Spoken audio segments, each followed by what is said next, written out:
Hello friends, வணக்கங்க.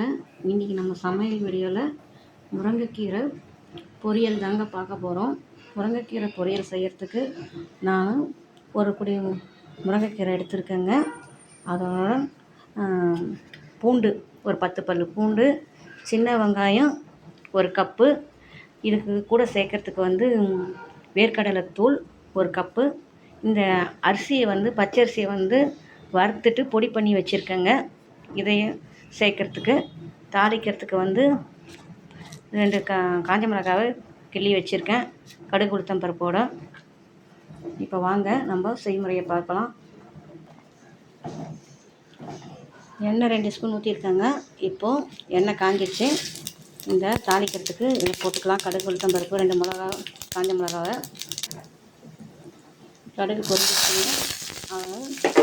நம்ம பூண்டை சேர்த்துக்கலாம். கூடவே இந்த வெங்காயத்தையும் சின்ன வெங்காயத்தையும் சேர்த்துக்கலாம்.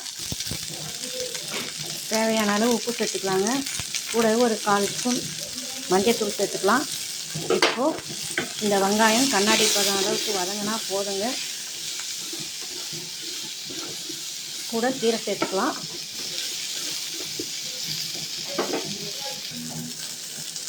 இந்த அளவு வதங்கினா போதுங்க. நம்ம இப்போது கீரை சேர்த்துக்கலாம். கீரை போட்டு கலக்கிடலாம். ஒரு 1/2 டம்ளர் தண்ணி ஊற்றினா போதுங்க. இதை பாருங்கள் ஃப்ரெண்ட்ஸ், கீரை நல்லா வதங்கிடுச்சு. இளங்கீரை, அதனால் ரொம்ப சுருங்கிடுச்சுங்க. இளங்கீரை தாங்க ரொம்ப டேஸ்ட்டாக இருக்கும் பொரியலுக்கெல்லாம். இப்போது நம்ம இந்த ஸ்டேஜில் நம்ம வறுத்து வச்ச அரிசி பொடி பண்ணி வச்சுருக்கோங்க. இதை 2 ஸ்பூன் போட்டுக்கோங்க. கூடவே இந்த வேர்க்கடலை தூளையும் 2 ஸ்பூன் கலந்துக்கோங்க.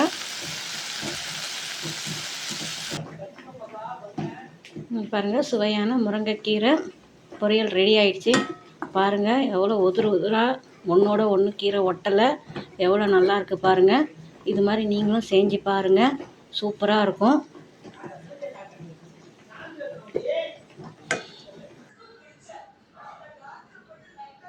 இதை பாருங்கள் ஃப்ரெண்ட்ஸ், சுவையான முருங்கைக்கீரை பொரியல் ரெடி ஆயிடுச்சு. இது மாதிரி நீங்களும் செஞ்சு பாருங்கள். இந்த வீடியோ உங்களுக்கு பிடிச்சிருக்கும்னு நினைக்கிறேங்க. லைக் பண்ணுங்கள், ஷேர் பண்ணுங்கள், மறக்காமல் சப்ஸ்கிரைப் பண்ணுங்கள் ஃப்ரெண்ட்ஸ். பாய். அடுத்த வீடியோவில் பார்க்கலாம்.